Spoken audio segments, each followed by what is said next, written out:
one time I was in Spanish as a freshman and Miss Zapatero asked me to go get her plug because her computer was dying, and for some reason I heard plaque, and so I went to her office and I found like a plaque that said Miss Zapatero, but like it was kind of awkward and I was wondering like why she wanted me to grab her plaque. And so I kind of was like, no, I'm not gonna grab this. And so I went back to class and I was like, sorry, Miss Zapatero, like your plaque was kind of on your desk and it was like really big. But she was like, what are you talking about, really big? It's like tiny, it's underneath. And so I went back and I looked underneath, but there wasn't a plaque underneath her desk. So I was really confused, and then eventually she clarified that she was saying plug, and I started laughing so hard, it was ridiculous.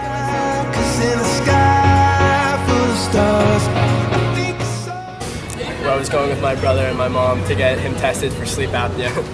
And so we got in there, it's taken like an hour to get him all hooked up to the machine and stuff, and we're just making some small talk, and the technician asks my mom, he's like, you know, you really, or she tells my mom, I guess, you know, you really remind me of this actress, and we've always thought that she kind of looks like Allison Janney from The West Wing.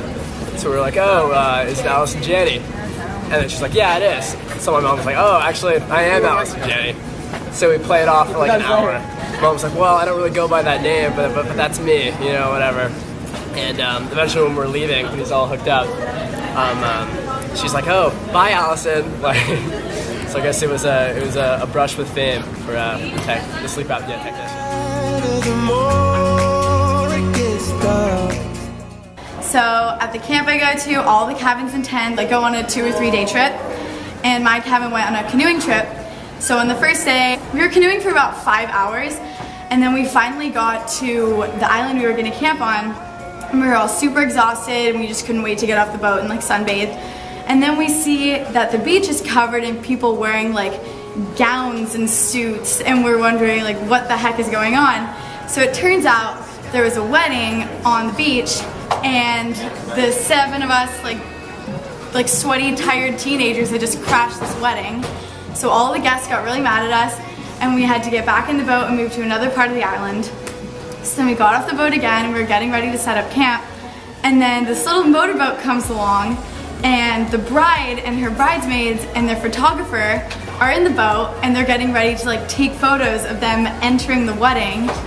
And apparently we were in the way of their photos, so we had to move off to the edge of the beach, and we just stood there with our arms folded as the bride and her bridesmaids like took their photos and pretended that we weren't there on the bride's big day. Alright, so during my freshman year, I was making announcements for LU because we were having a fundraiser, and it was lollipops for $3. So I'm walking around the campus with a megaphone, annoying people, saying lollipops, lollipops, $3, $3. And I passed Black Football Club! Black football. And I passed by the senior section, and one senior just kept messing with me, saying, what, I can't hear you, what are you doing? And I just didn't think about it twice, and I kept repeating lollipops, $3 through the megaphone for a good like 2 minutes. And when I finally realized that, oh, she's messing with me, I just embarrassingly walked away. Like, can't believe that just happened.